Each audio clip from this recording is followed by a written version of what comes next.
It's about the restoration of our republic. We want to educate, encourage, enable the power. We stand for integrity, honesty, self-reliance, self-defense, and most importantly, no compromise on our foundational principles. This is America's Voice Now.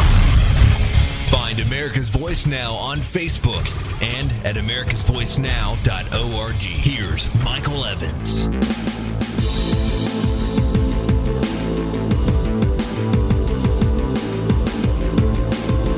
Good morning, America.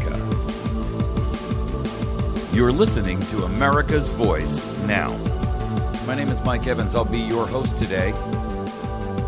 We've got a group of topics that we're going to address this morning, not the least of which is some very curious things are happening in the annals of immigration and ICE. And, you know, one of the problems that we have with the Immigration and Border Patrol system is that while many of the people in Border Patrol are actively attempting, and ICE, by the way, for the same, and they're two separate groups, Immigrations and Customs Enforcement is ICE.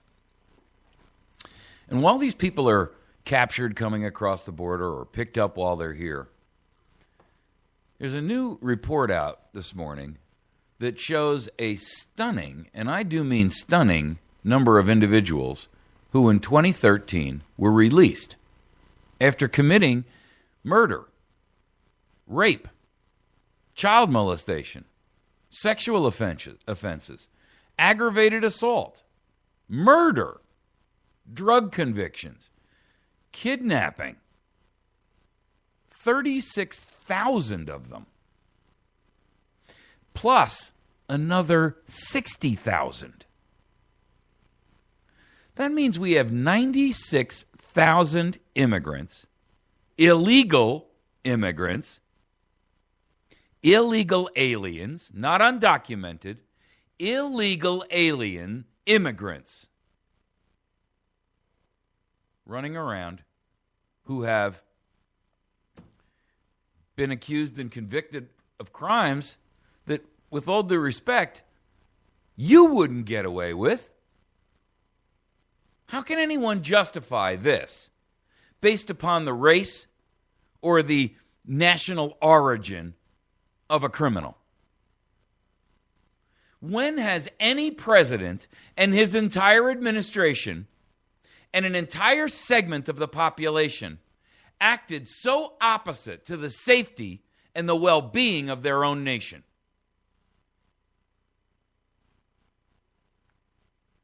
How can you justify releasing murderers, rapists, child molesters onto our streets based solely upon their country of national origin? No native-born American would get away with this kind of treatment.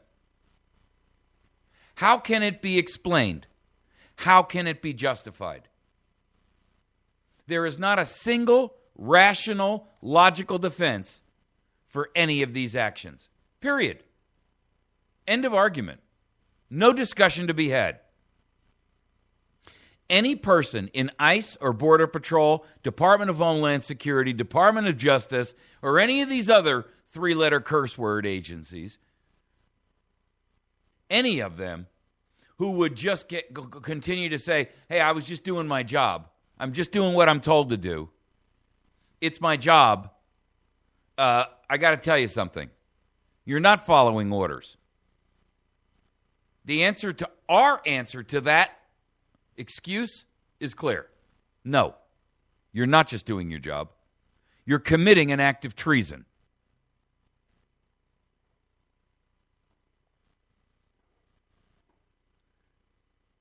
Our second segment is going to talk about the Chamber of Commerce, who's given an immigration ultimatum. I mean, who the hell these people think they are? Immigration or else? Or else what? How is it that Tom Donahue, the head of the United States Chamber of Commerce, which represents all of these megalithic monsters the Googles and the Yahoos and the AOLs of the world, the Microsofts of the world, who are demanding immigration, not because they need talented, skilled help. We've got 50% of the people in the United States who are American-born citizens graduating with advanced technology degrees, and they can't get a job. So I don't buy the argument. What it is a reason to pressure the income down and cut their wage cost and meet their Agenda 21 utopian progressive fantasy of a world without borders. But, you know, Donahue is coming out screaming. Why is he so manic? I mean, the guy sounds and looks scared. You know, kind of like a guy who's been paid to accomplish a job and has failed. You ever see the movie where the guy gets in front of the mob boss and the mob boss says, "Hey, I want you to know, you took the money, and failure for you, it just ain't an option. We don't accept no failure here. Got it?"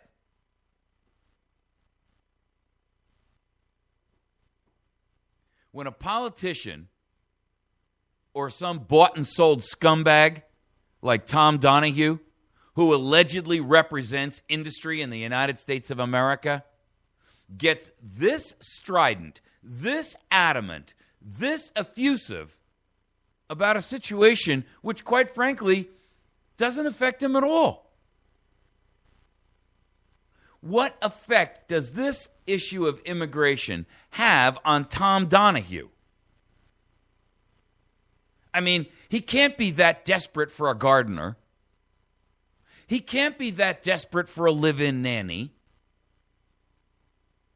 So why the irrational approach? There can only be one reason, America, one.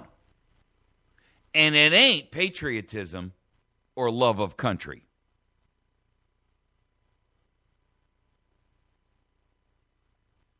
Our third segment. The coal rules the EPA is injecting into industry will be the final straw that will cause the exposed bankruptcy of America. Why do I say exposed? Because, to be honest with you, we're already bankrupt. But when industry starts collapsing because they can't afford the electric bills to keep a mill or a power plant or their generation system or whatever it is that powers their manufacturing facilities, what few we actually have left, and millions upon millions of more Americans find themselves out of a job, then it will be obvious to everyone. We've got American Spring, which is supposed to be launching this Friday. And it's been interesting because, you know, the mainstream media has been deathly silent. I mean crickets type of deathly silent. Will millions of Americans show up in D.C.? Even the alternative media has been silent about it. We're going to talk about it tomorrow because I think it's an issue that deserves attention. I haven't pushed it very heavily, and I'm going to explain to you why tomorrow. But I've got to tell you, ladies and gentlemen, with or without American Spring, we're done. Our options are over. There are only 4 ways in which a nation can defend its freedom. They can do so on a soapbox. Ergo, moi. They can do so with a ballot box. But we know that that is ineffective. They can do so with a jury box. But we know that the Department of Justice and the entire court system has been just as corrupted as the executive and as the legislative. So we have 4 choices. The final one is the cartridge box. We have 4 choices. And it looks like basically 3 of them, we've exhausted their opportunity to function correctly. Our 4th topic or segment, Freedom of Information Act, and how it has become a joke. You see, in a banana republic, which is essentially where we now are, and you should begin to refer to this nation as a banana republic, because that's what we have become. There's an article I posted up on our site this morning. Hedge fund titans test the quality of U.S. democracy. Well, I beg to differ. The test, ladies and gentlemen, is over. Financial Times may think there's some kind of a contest still happening here, but I got to tell you, the hedge fund titans and the multi-billionaires of the world have already proven that they can usurp all the power that they want with money. Everything is for sale, and I do mean everything. Everyone who is in a policy-making, decision-making position has been corrupted by money. They're all sold out. There's not a single one of them that's worthwhile talking to. None. I mean, I get it. We had high hopes for people like a Ted Cruz even then. So what are you going to do about it, America? You're going to stand around and continue to let things descend and degrade? You're going to wait for them to tell you to get into a train car for delivery to your next job assignment?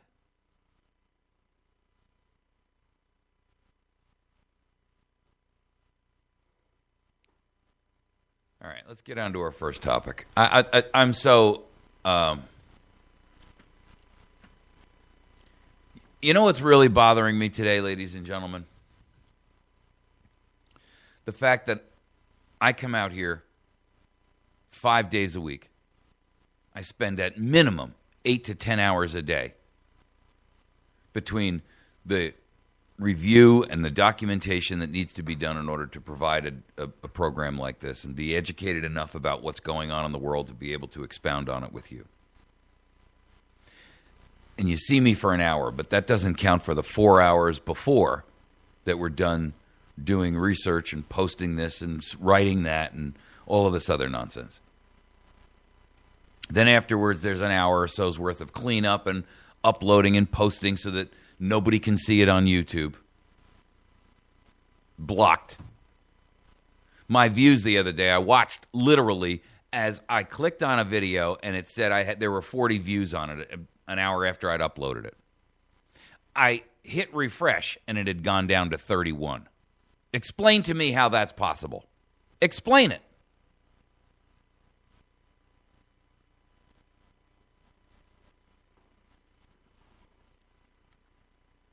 What bothers me is the fact that for all the time and all the effort and all the money I've spent to bring this show to a point where it would educate the masses to what's happening around us, there are no masses. I can't get the word out. I've done everything in my power. I've done the best I could do. I've spoken. I've sat there and indicted. I've shown empirical, documented proof over and over and over and over and over. I've pled with the jury to see the truth. I've indicted the criminals. I've shown you their faces. I've shown you their crimes. I've shown you the evidence. I've shown you the bloody murder weapons. I've shown you the plots. I've shown you the written plans.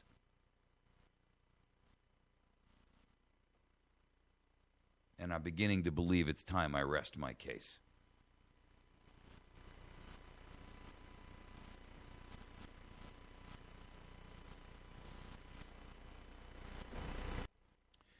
ICE has released In 2013 alone, some 96,000 immigrants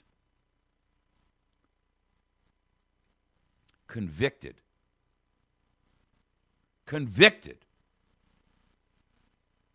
of nearly 88,000 crimes, including homicide, sexual assault, kidnapping, rape.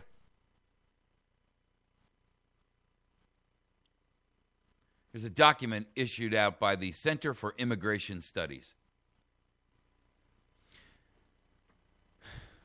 193 homicide convictions, including the murder of a public official. Makes you wonder why public officials would be so desperate to allow these criminals to roam our streets. It's all to keep us safe, isn't it? Isn't that the argument we've been hearing for a decade now? It's all about keeping you safe. We're imprisoning you. We're putting you behind a wall. We're monitoring your messages that have to be slid underneath the door to our review. We look at your mail. We look at and we listen to your phone calls. We watch you on camera to keep you safe. It's all about you. That's what your tyrant keeps telling you. And you sit in your jail cell and you believe this BS. Meanwhile, 96,000 illegal immigrants who shouldn't have the same rights as your brother, your cousin, your sister, your mother, your father, your child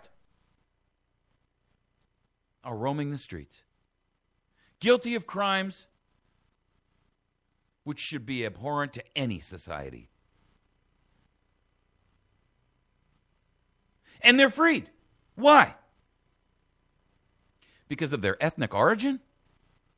I mean, since when did ethnic origin qualify as a get-out-of-jail-free card?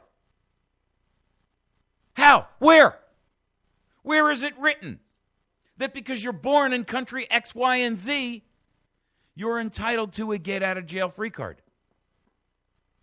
You're entitled to run around, rape, and pillage the neighborhoods, to commit crimes against humanity. Was your wife, your daughter, one of the raped or murdered? Will you agree then that immigration's a good thing?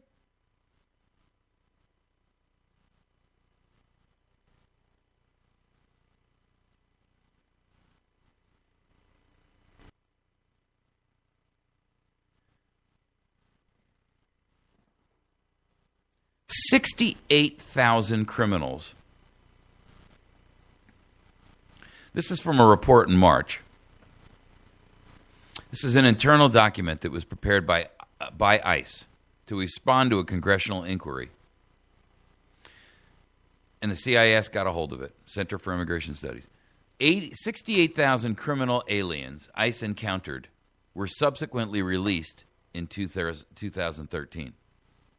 That is on top of an additional 36,007 criminal aliens spelled out in a brand new internal document separate from the original 68,000.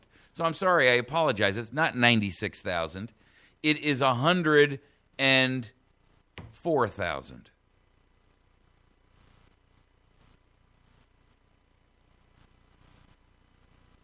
The report says, these figures suggest that despite claims of a focus on public safety, the administration's prosecutorial discretion criteria are allowing factors such as family relationships, political considerations, or attention from advocacy groups to trump criminal convictions as a factor that leads to deportation.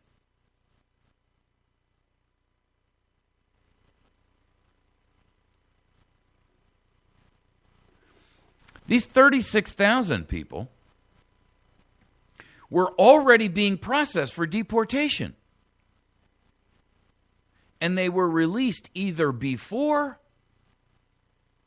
or after their cases came up.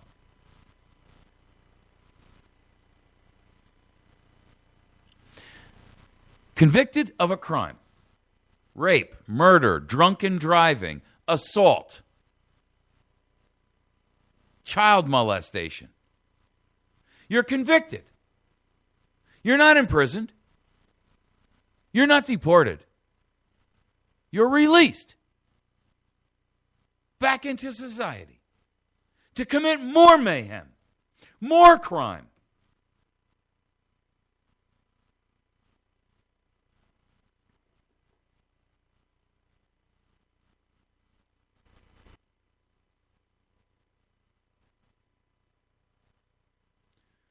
Interestingly, ICE won't comment. Won't comment. You released 104,000 criminals into our midst? I don't care how you want to spin this. I don't care how you want to argue the point. I don't care what you can say. I don't care whether you say, well, the numbers don't really mean that. If it was only 1,000, you're guilty of treason.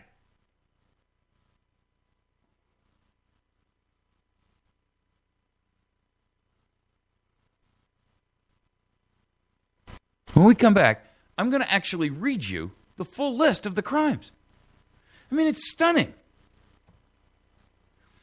I mean, some of these are traffic offenses, granted. But 50, that's not driving under the influence traffic.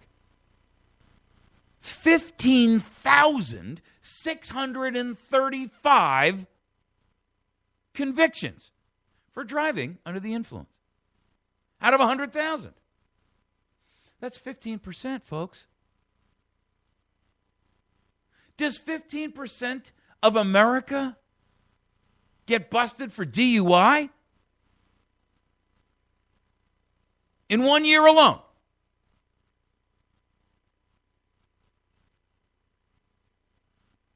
But they're all good people, we're told. They really are just here to make a living for their families. Really? Doing what? Joining the 9,187 who were busted for dangerous drugs? You mean the 10%?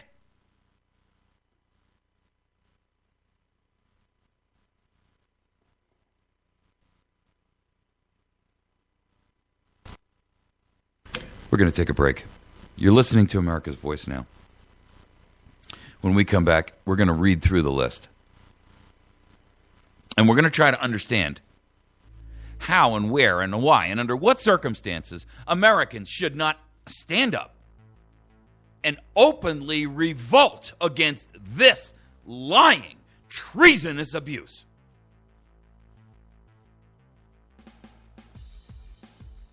And who and where is the Chamber of Commerce to demand more of this?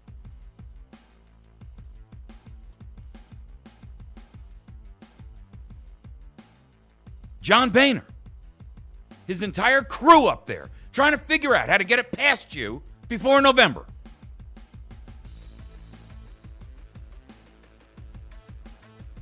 I'm telling you, America, it's all fallen down. The only difference is you haven't been hit in the head by a brick yet. But I don't know what you're waiting for.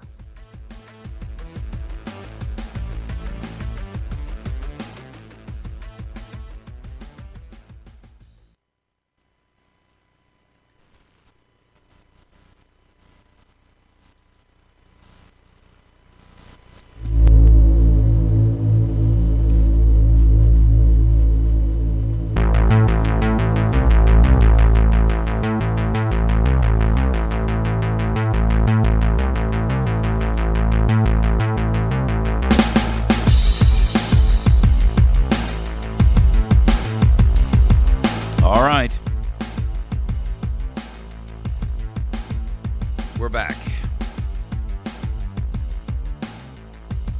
I gotta ask you, America, what is wrong with you? Why would you sit and allow 104,000 illegal aliens, not undocumented, Not poor, helpless people looking for a home. Not poor people looking for being able to take care of their families.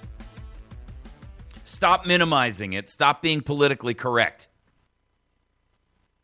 When 104,000 of them were released in 2013 alone by a betrayalist, by a treasonous president and his entire administration, by an entire group in Border Patrol and ICE and a Department of Justice that are flagrantly violating and abusing every aspect of every privilege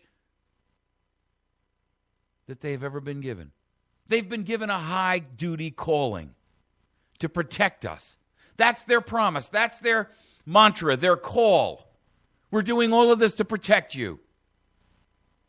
We've employed thousands of police who we've armed to the teeth. Well, if that's the case, then why are you not arresting 100,000 people, putting them on planes, and flying them down to the tip of South America?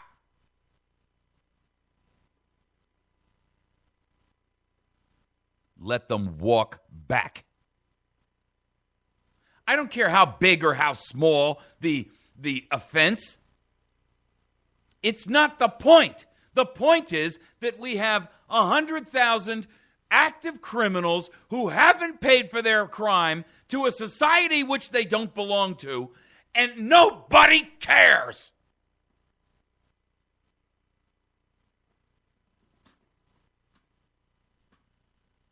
$17,228 traffic offenses. Okay, might have been a taillight out, might have been something else. Driving under the influence of liquor, 15,635. Ladies and gentlemen, if there's only 100,000 of them here, that means 15% drove drunk. Ask yourself, does 15% of the American population drive drunk in 1 year and get caught? We're not talking about those who didn't get caught. We're only talking about those who did. Give me the number, please. It sure as heck ain't 15%. Dangerous drugs, 9,187. That's almost 10%. Is 10% of America arrested every year for drugs? No. How do I know that? It's easy. We have, 315 million people in the United States of America, and about 3 million of them are behind bars. That's 1%, ladies and gentlemen, 1.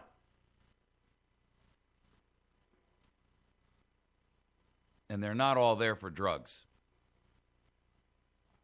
Larceny, 5,055. Stole something. Larceny,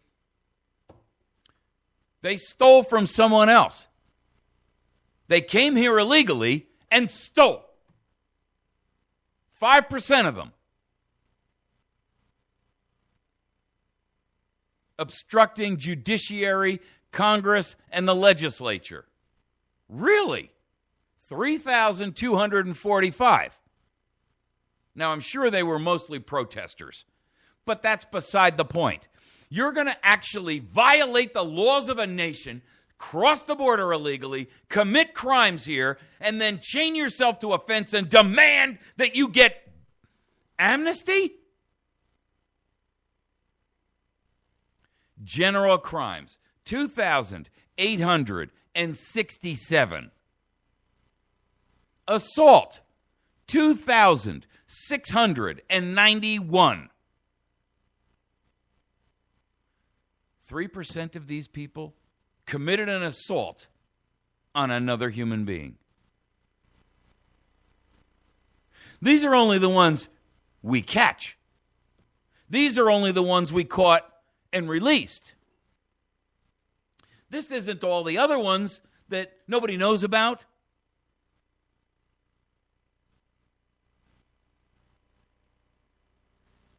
Violations of public peace, 2,608. Burglary, 2,510.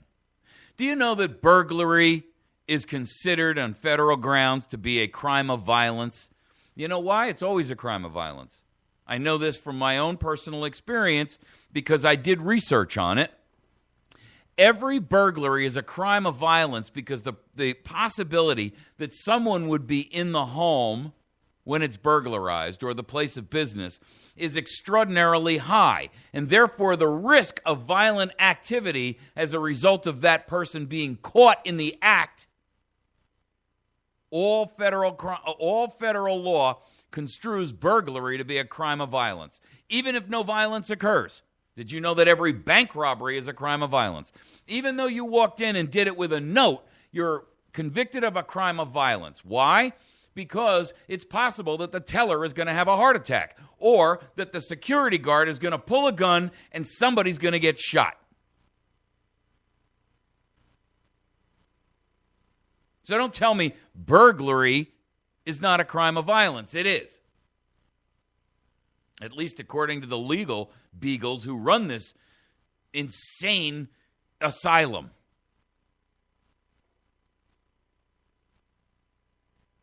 Fraudulent activity. I don't even know how to define that. 2,394. Obstructing police. 2,104. I'll even strip that out and call that part of the protesters group. Just to give you simpering, utopian fantasy, unicorn, fart-breathing, stupid idiots an opportunity to take a deep breath. Weapons offenses, 1,724. Really? So let's get this straight. You've crossed our borders illegally, thereby breaking the law. And now you're running around with a weapon and you get off scot-free. When there are literally millions of Americans sitting in prisons. Born here.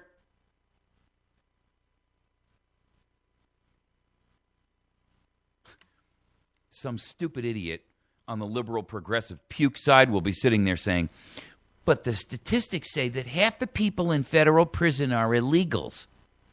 Exactly my flippin' point. I mean, unbelievable. As if that's some justification. Like we're catching them. We're not. 104,000 of them have been released back into the streets. Like a catch and release program on a river or a creek or a lake.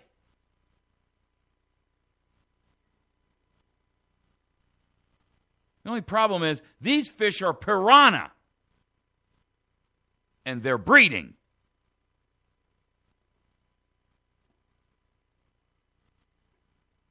Domestic violence, 1,317 cases.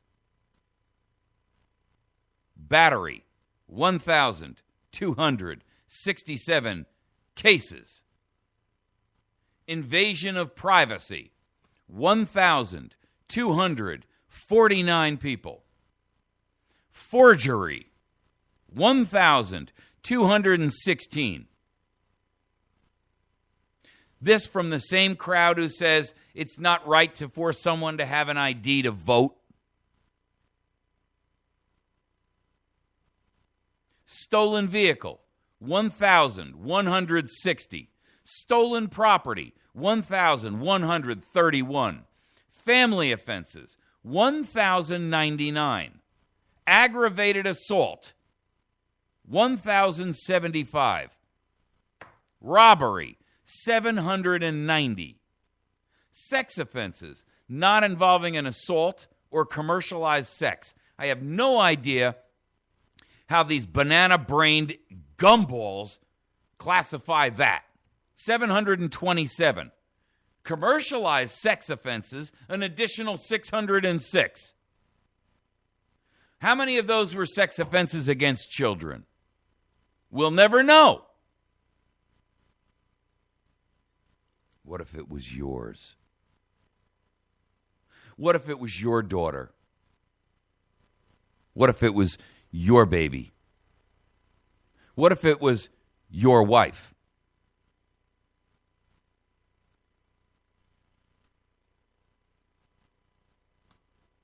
Property damage, 725. Traffic offense, hit and run, 647. Liquor, 447.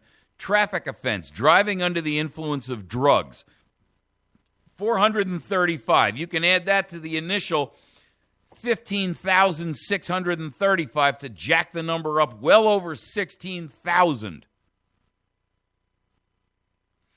16% of these people alone were convicted of driving under the influence of something.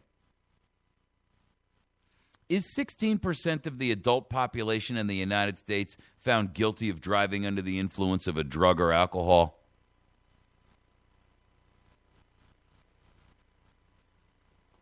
Sexual assault, 426. So let's see. 426 people who have sexually assaulted another human being are out and running around on the streets, not having had to pay for their crime, not being one, imprisoned or even fined, much less kicked out of the country. But if you're a regular natural born American, you don't get that privilege. Ladies and gentlemen, I challenge you to show me how that makes sense.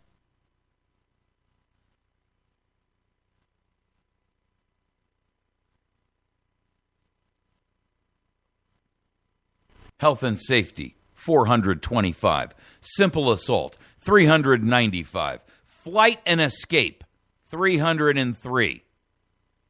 Kidnapping, 228. 228. Kidnapping is a crime that, starts at what, 10, 15 years?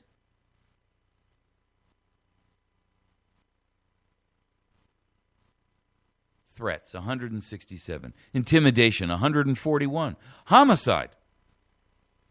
Murder, 116. And that doesn't count the homicide, negligent manslaughter by vehicle, another 24. Nor the involuntary negligent manslaughter by a weapon of 19. It doesn't count the voluntary manslaughter of 14 more. It doesn't count the 10 willful killings, nor the 9 weapon willful killings that were done with other than a gun, nor the 6 non-family weapon killings, nor the 5 non-family gun killings.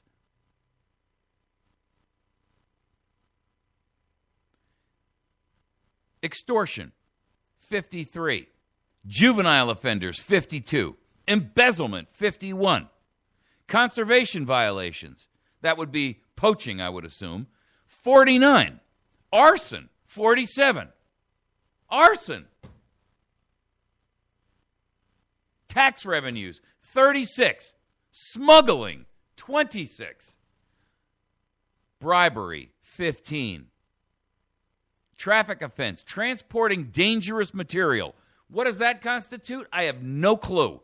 But I can tell you that, it's probably, I don't know, I don't even know what it is. I'm assuming that it's something, probably, I don't want to assume. This number, these numbers should have every American fighting, flipping mad.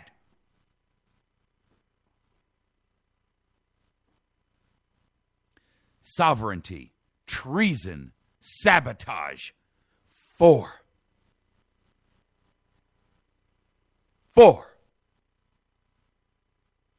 4 convicted of treason and sabotage. Released.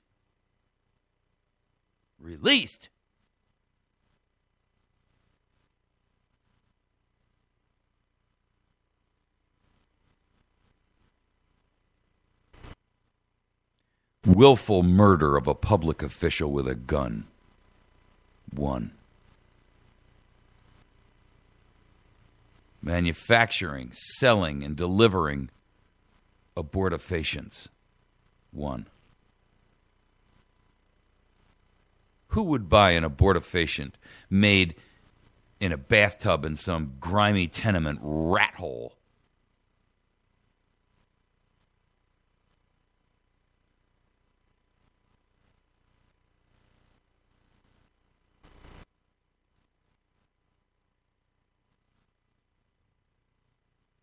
There is no justification for this. There is no excuse. There is no quarter that we should be willing to give.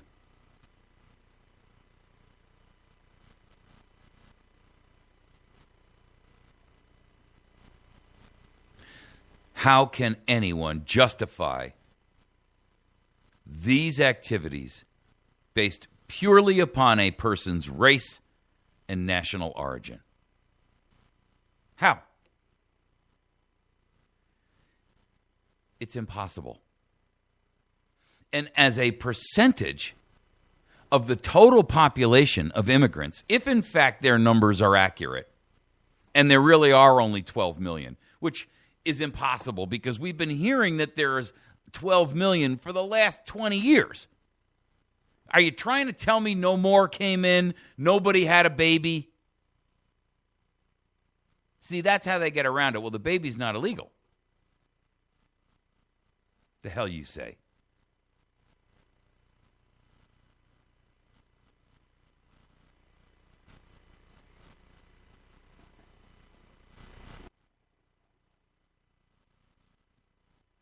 How do you justify that? How can a president who is sworn to uphold the rule of law, protect and defend the nation of which he is the undisputed leader,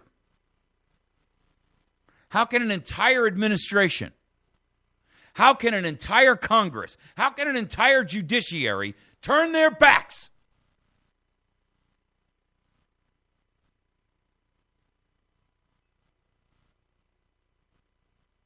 How can they release murderers, rapists, child molesters back into our society with no penalty paid, and they don't even belong here in the first place? How can you give them better treatment than you give your own countrymen?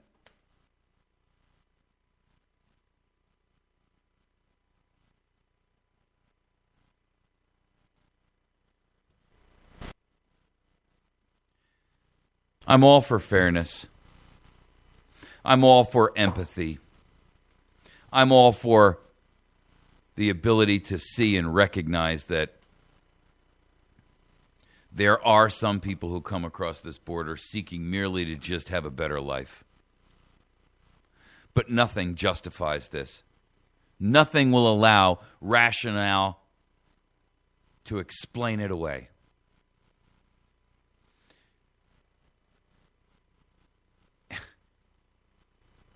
There is no logical defense. And the people in ICE, in Border Patrol, in Department of Justice, in the courts, in the prisons that are releasing them, are guilty of acts of treason because they know.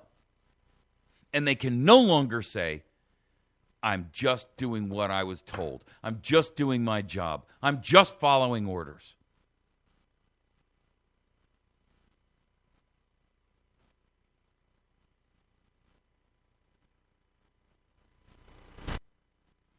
That is not an excuse.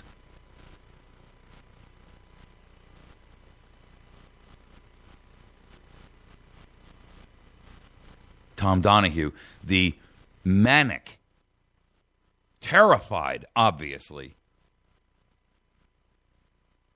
He's the president of the U.S. Chamber of Commerce. He came out yesterday and said that the GOP shouldn't even field a presidential candidate in 2016 unless Congress passes immigration reform.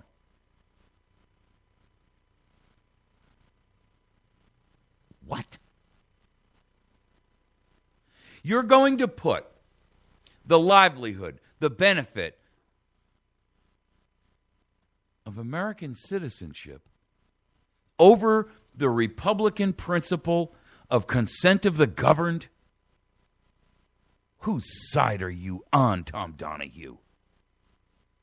How dare you say you represent American industry?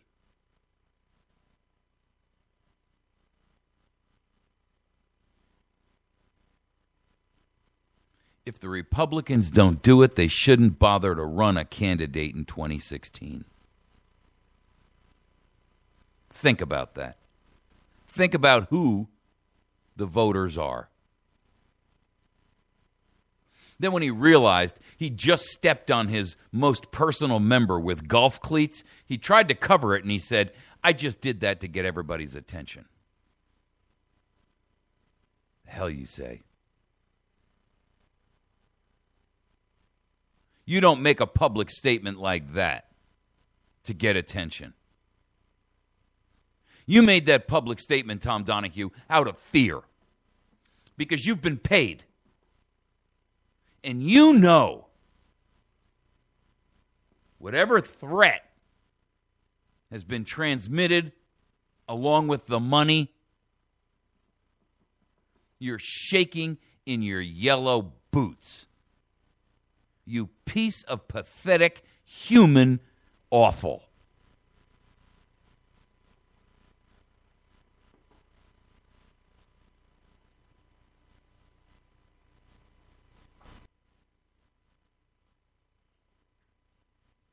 This guy has spent months pushing on Republicans to support and defend and issue immigration, amnesty, to the self-same 105,000 I just told you about have completely violated. I mean, look, ladies and gentlemen, we're releasing kidnappers, murderers, and child rapists into the street. And none of them are American citizens. We don't treat our own that good.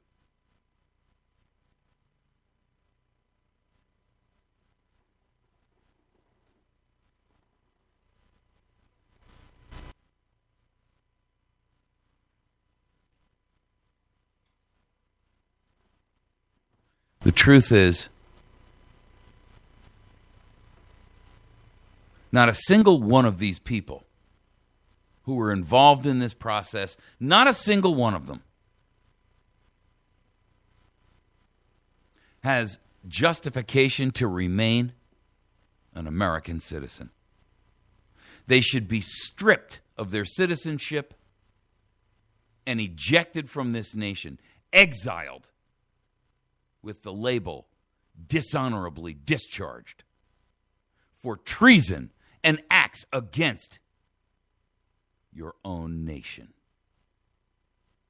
Barack Hussein Obama and his entire crew up there on Capitol Hill, Harry Reid, John Boehner, Nancy Pelosi, Mitch McConnell, John McCain, the whole lot of them. Every justice in the court system removed. Every one. Are there good ones? Yes, but dagnabbit, we can't find them.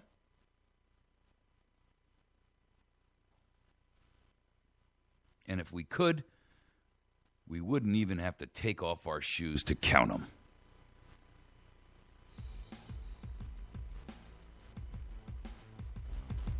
We're going to take a break. We'll be right back. You're listening to America's Voice Now. You can communicate with me by email at mike@americasvoicenow.org. That's mike@americasvoicenow.org.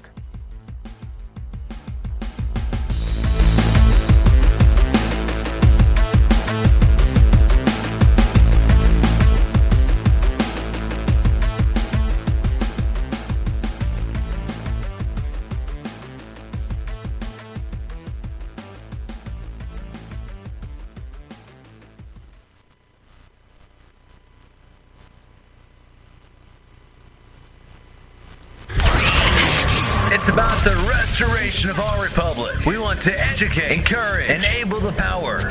We stand for integrity, honesty, self-reliance, self-defense, and most importantly, no compromise on our foundational principles. This is America's Voice Now. Find America's Voice Now on Facebook and at americasvoicenow.org. Here's Michael Evans.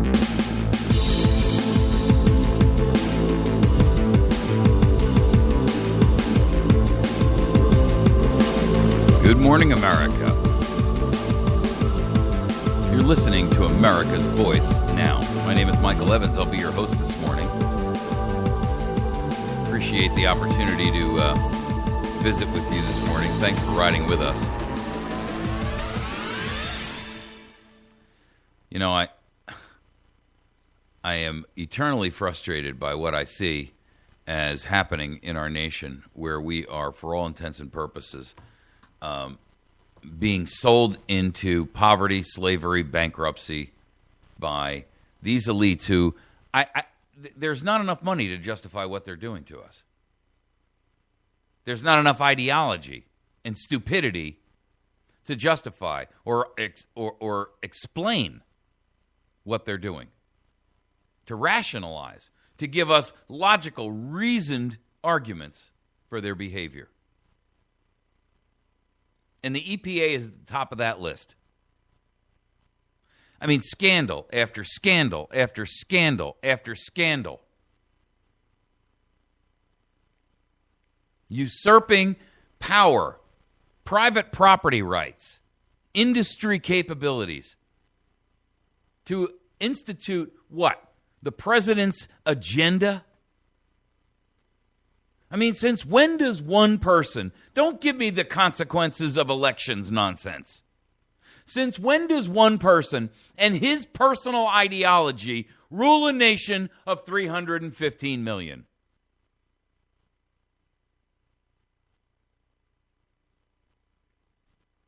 Well, business groups have come out and said that these new coal rules by the EPA will devastate the United States. They will devastate industry. They will cause untold destruction and wreak havoc across all of our economic manufacturing.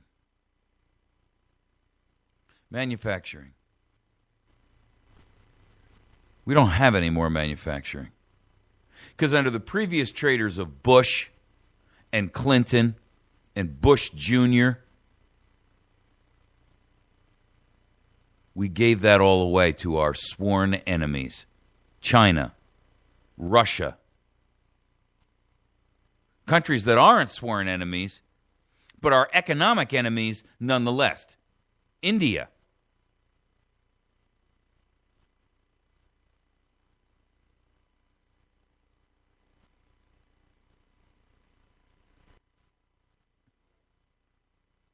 Guess who came out? I just introduced you to Tom Donahue, the president of the U.S. Chamber of Commerce. And I just introduced you to him a moment ago, arguing that any Republican who won't vote for immigration, and he openly just stated that if the GOP doesn't pass immigration this year, they shouldn't even field a candidate in 2016.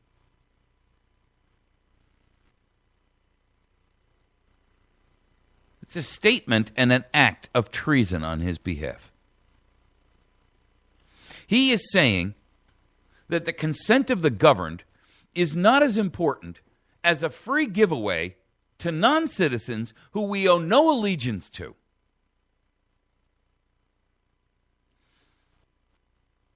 And now he comes out and says,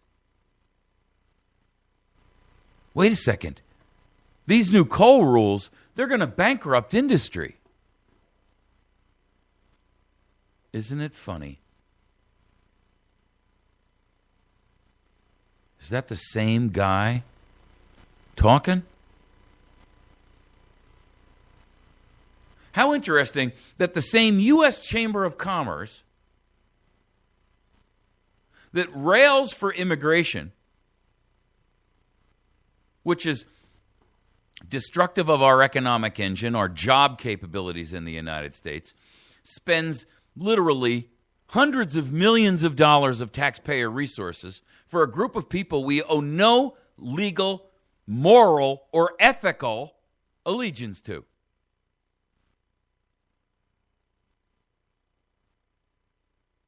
You see, we only owe them what we're willing to give. Anything else taken at the point of a gun, that's extortion.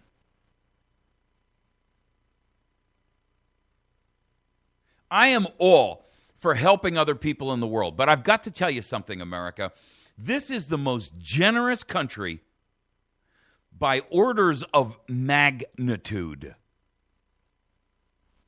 than any other nation on this blue marble. No one is more generous than Americans. No one has donated more money, contributed more economic aid, more food than we have. Nobody has willingly given up jobs in the hope that we would help to drag everyone else from the steaming stench of the cesspool of their own making.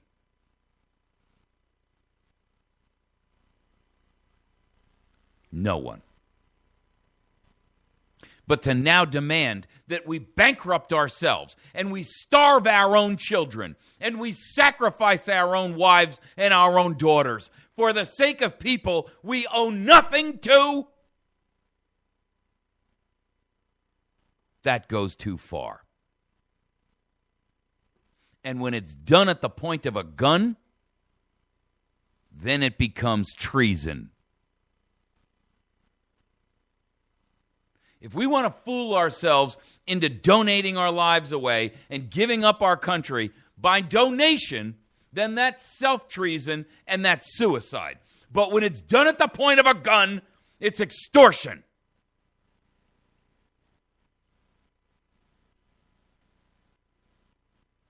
And that's where we are. And apparently, Tom Donahue from the U.S. Chamber of Commerce, he's one of the lead cheerleaders. But now on coal, he comes out and he says, whoa, wait. Sounds like the Chamber of Commerce is just basically willing to sell itself to the highest bidder. And that tells me everything I need to know about Tom Donahue and his entire operation and every member.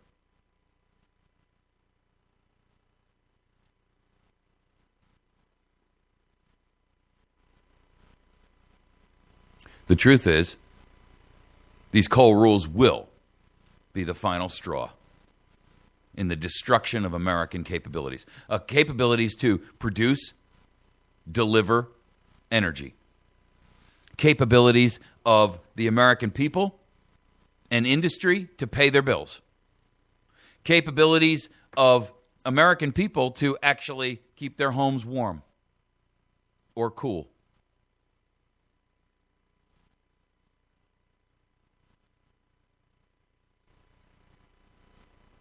But you don't destroy your only means and method of production of energy when you don't have an alternative.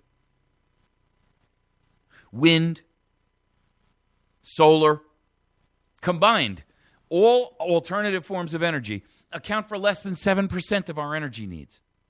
7%. Less.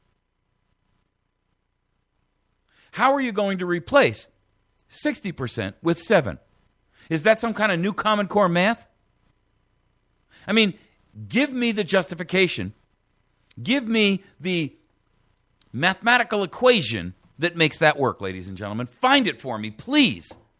Let's drag Einstein up out of his grave and make him stand in front of the chalkboard and do the equation for us, because I don't see it. The laws of physics don't work that way.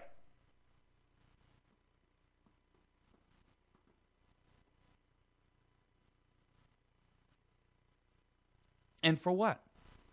Based on what assumption are we doing all of this? What? The lies of commissioned science? Here, artist, here's a paycheck. Paint a picture of my wife. But take 50 pounds off of her. Make sure she's got no wrinkles left. Make her eyes bluer than they are. Give her a slightly bigger set of breasts. And I'll pay you a bonus.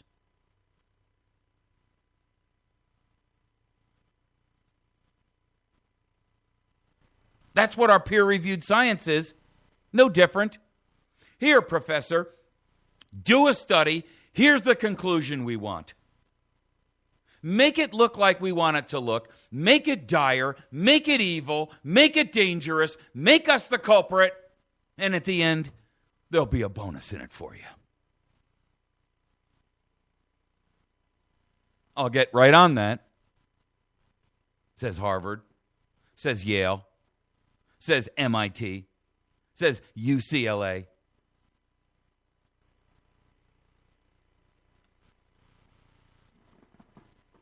Even other scientists are coming out and saying it's all hyperbole. It's all bunk. It's all lies designed and derived to get you to accept these draconian measures, which have nothing to do with carbon footprints or any other nonsensical crap. What this has to do with is the look, think of a coffee press, right? You put the grounds in there, you put some hot water in there, and then what do? You squeeze. And you press all of what? The grounds and the impurities to the bottom.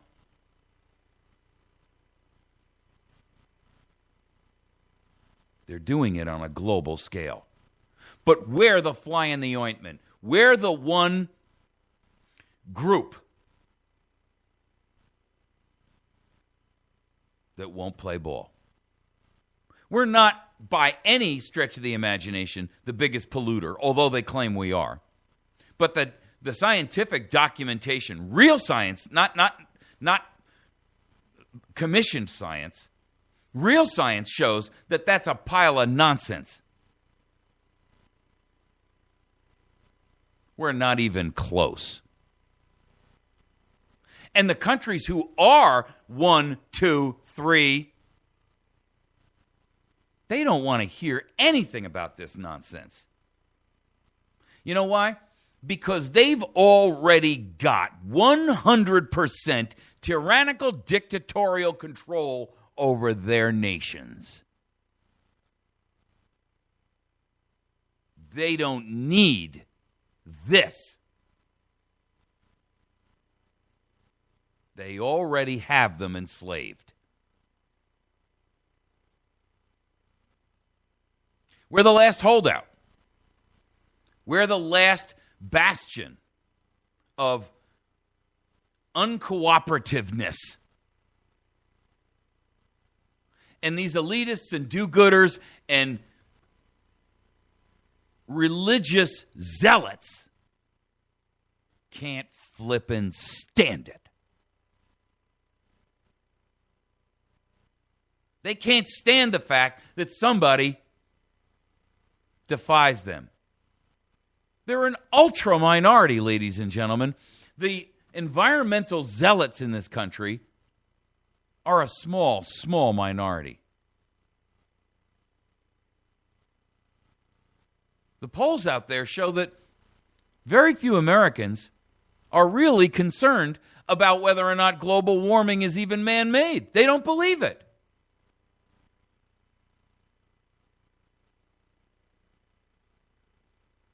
And yet, we're doing everything in our power to dismantle our manufacturing capacity, to dismantle our ability to produce energy, President Barack Obama will sit there and say in a blatant open lie, we're producing more oil than we ever have before. But not a drop of that, in fact, far less of that is coming off of federally owned land, which the federal government, by the Constitution's own statement and declaration, has no right to own. It's not coming off federal land. It's coming off private land, where they cannot say you can't have a drilling permit this decade.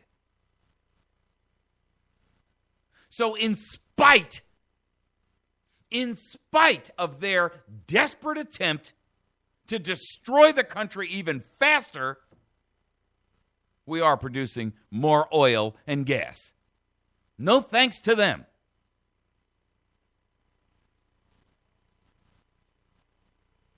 You wonder why your electric bill has gone up 40% a year. The EPA is the reason. And they haven't even begun.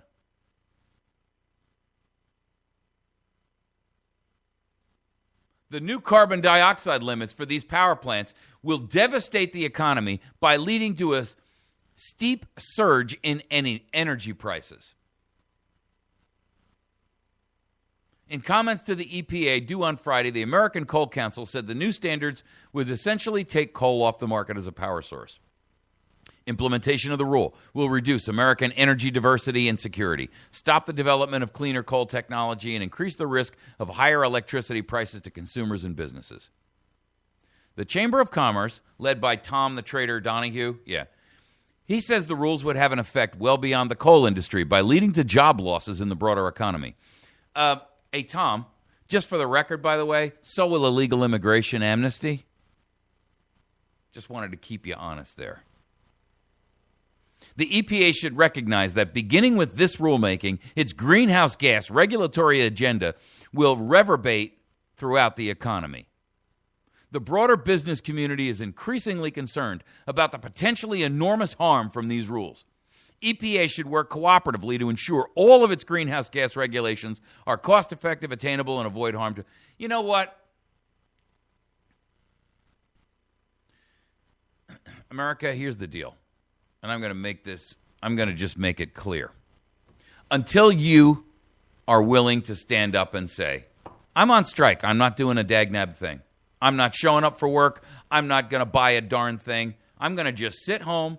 I'm going to tend to a garden in my backyard that I've never even thought about before because I never had the time. And the only thing I'm going to buy are going to be some non-hybrid vegetable seeds. That's it. I'm done. I've had it. I'm finished. No more. The 30% of America that is being squeezed and beaten and pummeled and squeezed like a stone to be bled dry.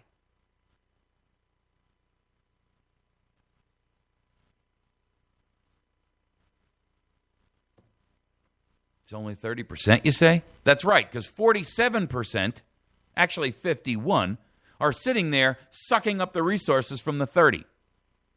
And if you take the rest, they're either politicians or they're billionaires or multimillionaires. And then they've got enough loopholes and they can afford enough specialists and accountants and lawyers and whatnot to get out of paying anything. The rules are written for them, by them, passed by the bought and purchased Congress. Don't you see it? Don't you get it? Aren't you sick of it yet? Why are you still afraid? Because you're taking that antidepressant that's keeping you in a state of apathy. You're drinking or you're smoking yourself into a stupor so you can forget, so you can pretend it's not happening. You're hiding your head beneath the covers like a frightened child. Well, the boogeyman in this case is real. And it does mean to hurt you. And hiding underneath the covers is not going to make it go away. You have a better chance and you stand a better chance of surviving if you get the covers off and you run or fight. But whatever you do, it's better than laying there waiting for your death to come. And frankly, America, I'm getting sick and tired of saying it.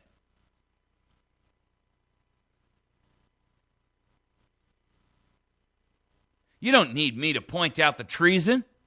It's everywhere around you. Pick up any newspaper. Look at any television program. Look at anything on the internet. Go look at the headlines on the Drudge Report. They scream treason. You don't need me to tell you. You know it. You just don't have the balls to do something about it.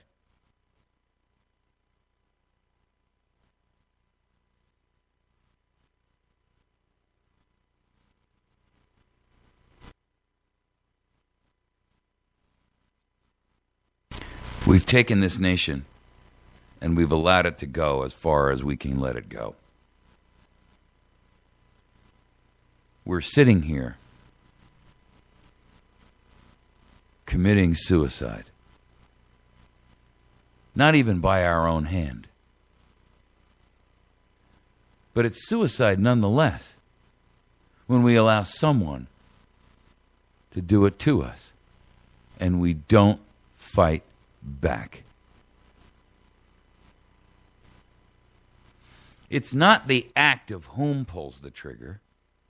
It's whether or not you agreed to it. It's not a question of who put the poison in the apple juice. If you swallowed it, you were part of it.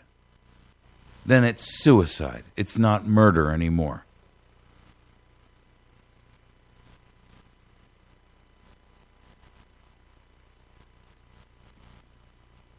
If you abhor suicide, you will do anything in your power. Where is the survival of the fittest mentality?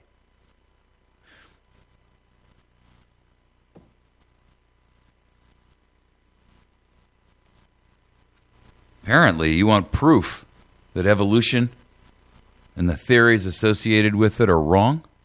There you go. There's no survival of the fittest here. Or we'd be trying to figure out where we're going to bury all these people.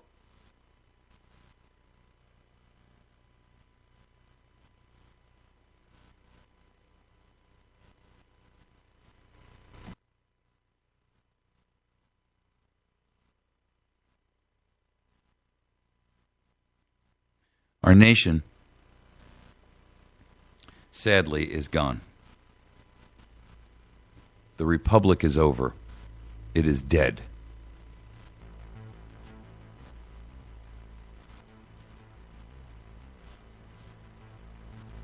We have now become a banana republic with a tin pot dictator sitting up on a throne made of the bones of his enemies.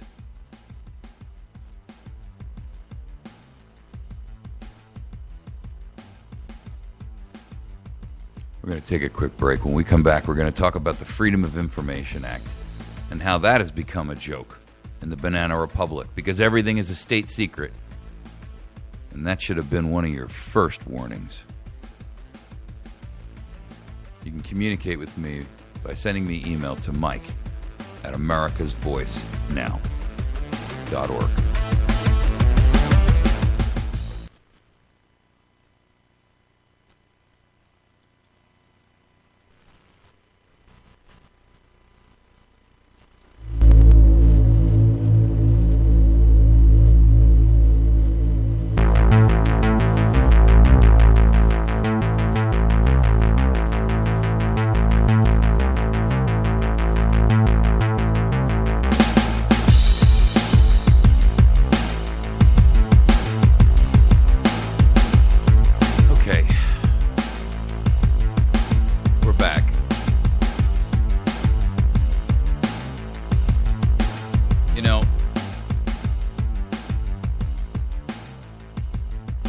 There are safeguards that we've put in place for our society I mean, the whole premise of society is what? That we band together and we give up certain of our rights for the benefit of living communally together in a way that is beneficial for all of us. That we reduce the risks associated with having, differences of opinion, differences of ideology, different thoughts and beliefs, and that's the whole premise. That's it, in a nutshell. Otherwise, we're all just individuals living. And we'd be constantly at war with each other because somebody would come and steal your stuff, and then you'd go and knock them around, and then you'd steal your stuff back, or you'd steal your stuff back and some of their stuff. And the next thing you know, you got the Hatfields and McCoys.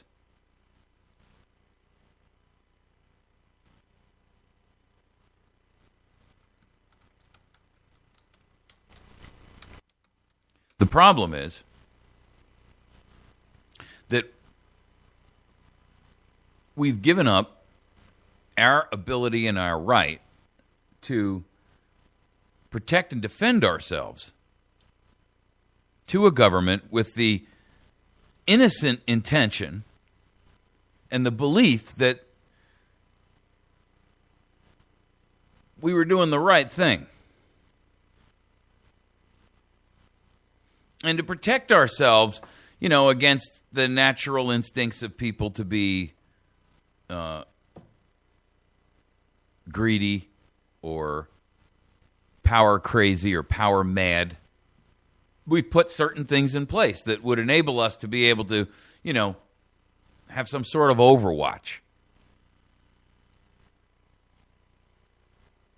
Quis custodiet, ipsos custodes. Who will watch the watchers?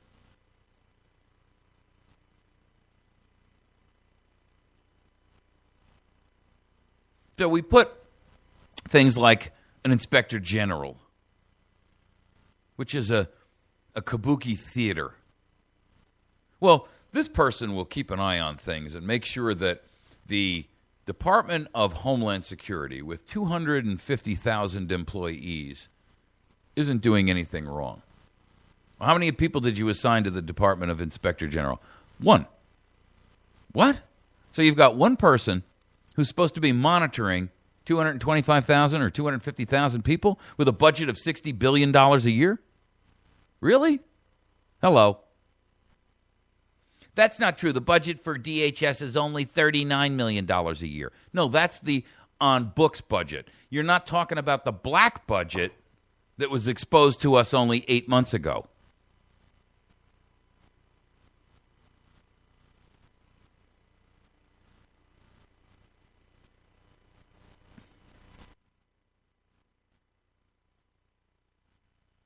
See, we put in place this thing called the Freedom of Information Act.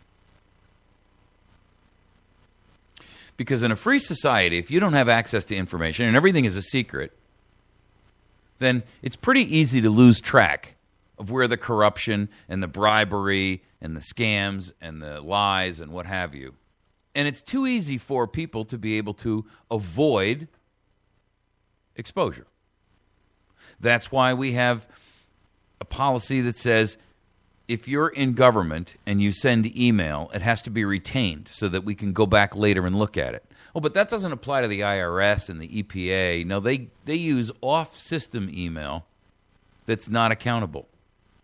Why would you do that unless you had full intention of doing something that you shouldn't have been doing?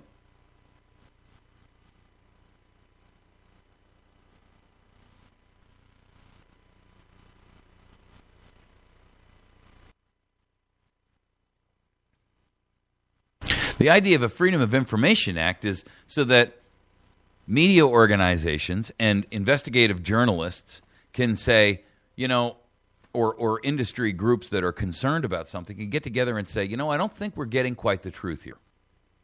And we should file a Freedom of Information Act request to find out what was in this email or this policy or this meeting they had and what was discussed and who attended and where did they come from and what are their motivations. And so with much fanfare, it was passed to say, we're an open society that believes in freedom of information to our constituents. But in practice, it's a joke. Because when you apply, you get nothing. Recent article out there by Cheryl Atkinson is quite telling. She's talking about how Judicial Watch has been very successful at this. But because Judicial Watch has a bigger hammer than the rest of us, they have, and they are, predominantly a law firm. Now, anybody who's listened to this show long enough knows that I generally don't have a whole lot of respect for lawyers, and I don't have any respect for a lawyer who has assigned himself the title of Esquire, which is a foreign title. But I got to tell you, the people over at Judicial Watch, they're my heroes. Because they're smart enough to use the loopholes left in the law against my enemy. And your enemy. And their enemy.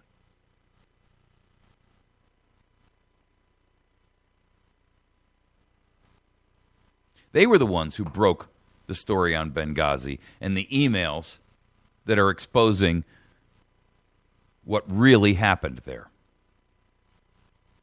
They're the ones who, over and over and over again, have been able to expose what's going on.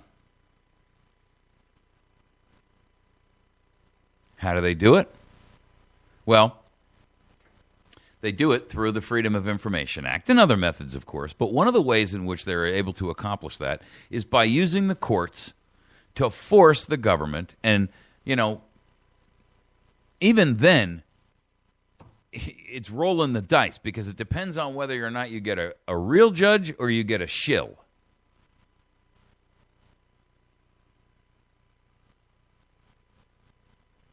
Shower writes, Judicial Watch may be the first to know the most about healthcare.gov information that the government has been keeping secret. So they're about to blow the lid off of Obamacare now. Under court order, the Department of Health and Human Services, Kathleen Sebelius' former gang, they have begun giving documents to the conservative watchdog group. Like Judicial Watch, this is from Cheryl Atkinson's article, like Judicial Watch, I filed numerous Freedom of Information requests with HHS last fall when it became clear that government agencies were withholding public information after the website's disastrous October 1st, 2013 launch. While the government has yet to respond properly to any of my FOI requests, Judicial Watch's experienced legal team got busy and filed suit against the government for its lack of response. The minute it was clear there were problems, we started doing FOIs on the website, says Christopher Farrell, Judicial Watch's Director of Investigation and Research. We literally have dozens of FOIs pending related to healthcare.gov. They filed their first healthcare.gov on October 7th, 6 days after the opening of Obamacare's healthcare.gov website. There was no denial appeal. HHS just never responded beyond acknowledging the request. And they waited until October 30th to do that. The lack of response is typical of the way the government has increasingly mishandled Freedom of Information requests in recent years, and it mirrors the experience reported by many journalists. Judicial Watch filed its initial lawsuit against the HHS on November 25th, 2013, and on April 29, 2014, the court ordered HHS to produce certain documents. Judicial Watch sued the State Department over withheld public documents regarding the Benghazi terrorist attacks on September 11. On April 29th, Judicial Watch released 41 new documents the court ordered the State Department to produce. The State Department documents included materials that contradicts Obama administration accounts and revealed significant White House involvement in directing the so-called talking points toward the mistaken narrative of spontaneous protesters rather than pre-planned terrorism. Shortly after the revelations, the House of Representatives voted to convene a special select committee to investigate Benghazi issues. Federal agencies such as HHS and the State Department spend your tax dollars in their efforts to withhold public information that's requested under Freedom of Information Act law. And when the agencies lose their cases in court, they may even be ordered to reimburse groups like Judicial Watch for the legal fees. The federal agencies use your tax dollars for that, too. In other words, for the government, there's no downside to flouting the Freedom of Information Act law. At the very least, the feds managed to delay the release of potentially damaging information. At best, they may have to eventually produce a withheld material and pay legal fees. But they pay with your tax dollars. Farrell says his group is reviewing the new healthcare.gov documents. Among them, he says, is an October 2013 email that celebrates the fact of 2 enrollments. Since the disastrous launch of healthcare.gov, the Obama administration has claimed many success stories and achievements, including exceeding its enrollment goal of 7.1 million people by April 1st and 8 million by April 17th. However, the government continues to withhold information that would allow independent analysts to check the numbers. Critics have questioned the government's claims of success, noting that not all of the enrollees are actually enrolled in a plan because some haven't paid, and not all of the enrollees were previously uninsured, since an estimated 5 million people were forced out of their plans by Obamacare in the first place.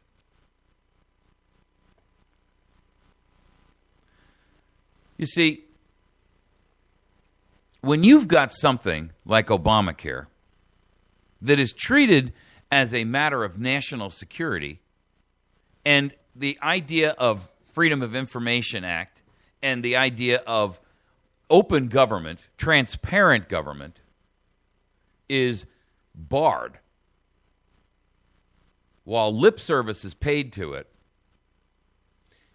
you can draw no other conclusion than that something is going on, that there is scandal to be found, that there is dirt to be seen. I mean, look at it this way. Let's just take an analogy and follow it through. You go home, and lately your husband or your wife has been doing an awful lot of texting. And it's kind of unusual because they never did before.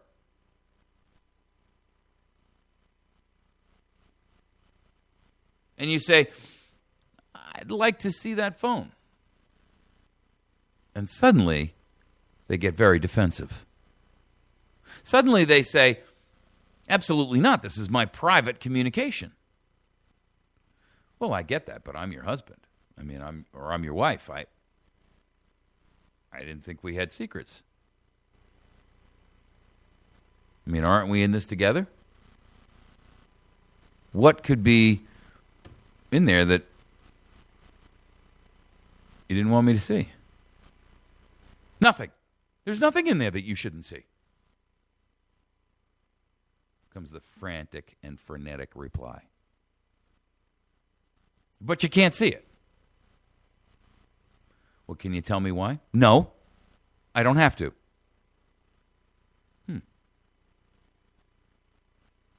What would you be left to conclude? Perhaps there is something to be seen. If the protest is so loud, so boisterous, so effusive,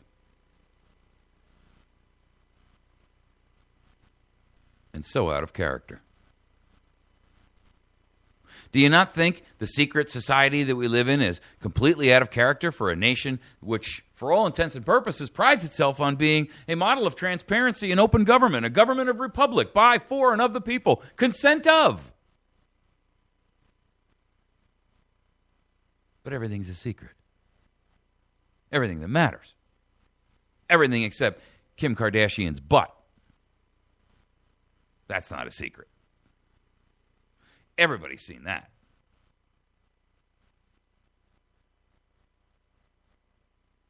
Even those who didn't want to. I mean,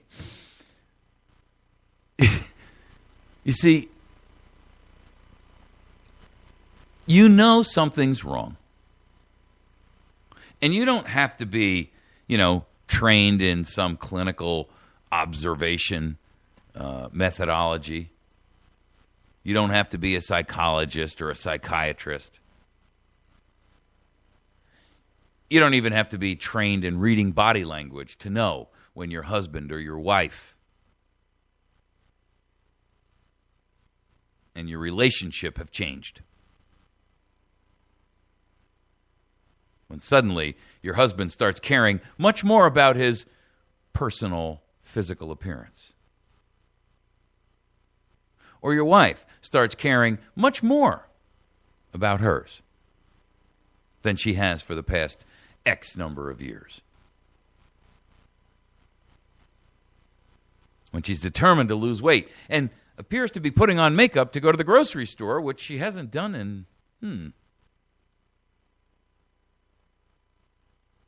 Or your husband starts staying after work unaccountably and inexplicably 3 or 4 nights a week.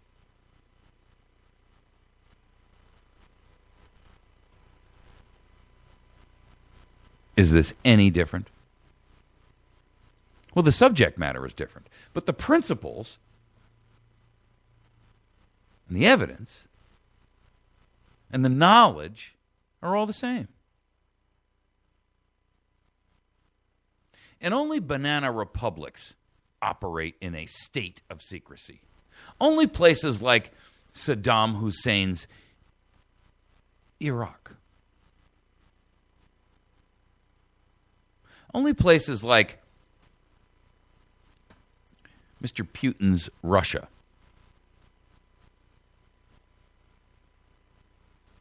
Only countries like China are willing to shut down free speech and demand that you not question their actions.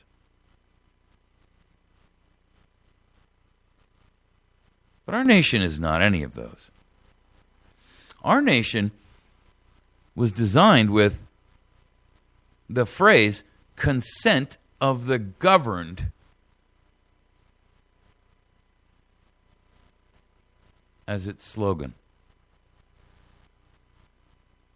Well, how can we consent if we don't know what's happening? Now, is everything open to, should we know about everything that government is doing? There are some limits. I'm the first to admit that. But I got to tell you, those limits are, if you think of a fence that goes around the entire county, and then a fence that goes around the town inside the county, I believe that the town should be off limits. But the county, come on. I think you've just taken it a little too far.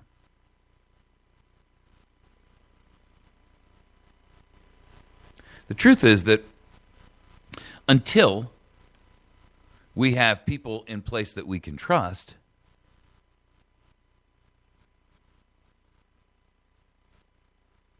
we are really never going to, and we're never going to be able to, one, feel confident that what they're doing is not steeped in corruption and their own personal benefit, because we know that to be the truth. We've got empirical evidence, mountains of it.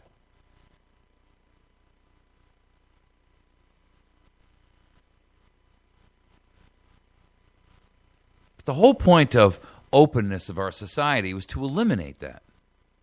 So when the sunshine is blocked and people want to keep things in the dark, there is only one reason why they would. You can't tell me that healthcare.gov is a matter of national security. How many people signed up and paid? How is that a matter of national security?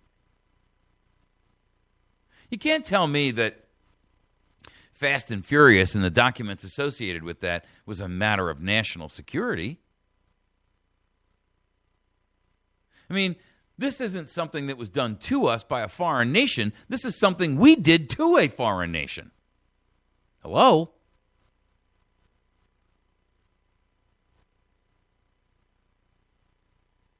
You can't tell me that whether or not individuals within the IRS who are utilizing persecution as a tool to meet government political agendas and ideology is a matter of national security. You can't tell me that emails being sent back and forth on outside accounts, which are used specifically to thwart the whole premise behind the idea that accounts have to be recorded so that they can later be reviewed for appropriateness. You can't tell me that that's a matter of national security. It's not. The rules, the carbon rules that the EPA puts in place, the rules about seizing private property on the whim and the agenda of some individual who runs some remote little outpost in the middle of nowhere, Wyoming, that's not a matter of national security.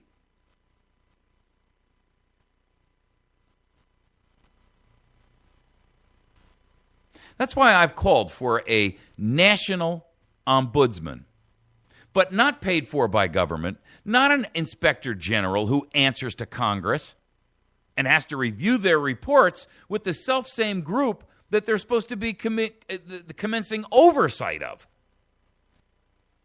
How is it that the Department of Homeland Security's IG was so corrupted, he was pulled from the job?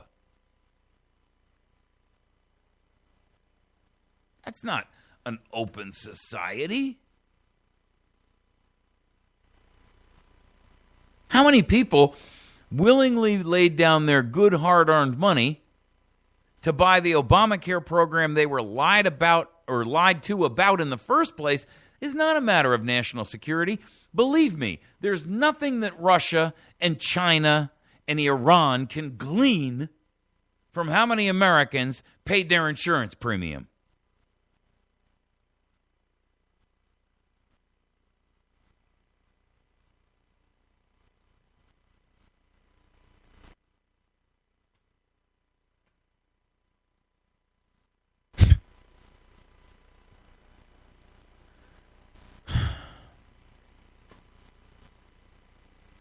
It's not a secret how many people are on food stamps. It's not a secret how many of those people shouldn't be. It's not a secret how many people Department of Homeland Security and ICE released into the community out of 100,000 people. It's not a secret how many people the government has actually cast back over the border. Why do we have to demand these documents from the Freedom of Information Act, which is then thwarted and fought back against until they're forced to do so at the point of a judge's gun? Ladies and gentlemen, that should be all the proof that you need that something is inherently, desperately, criminally wrong in your nation. And the time has come for you to say, I've had enough. I'm going to stand up and I'm going on strike. I'm going on strike as an American. I'm not going to go to my job. I'm not going to pay my car payment. I'm not going to pay my mortgage. I'm going to tell the credit card companies to go jump in the lake. I'm not showing up for work. I'm going to go back out and I'm going to till some land in my backyard and I'm going to garden. And if I live in a city, me and a group of people in my building, we're going to find an empty lot a quarter of a block away, and we're going to do it there. And when someone comes to try to take them away, we're going to defend it. And we're going to do this, and we're going to starve the beast to death until the beast capitulates to us. And if it comes to a violent confrontation where we need to defend ourselves from that beast, we have the means and the method and the motivation to do that. God bless. We'll see you tomorrow.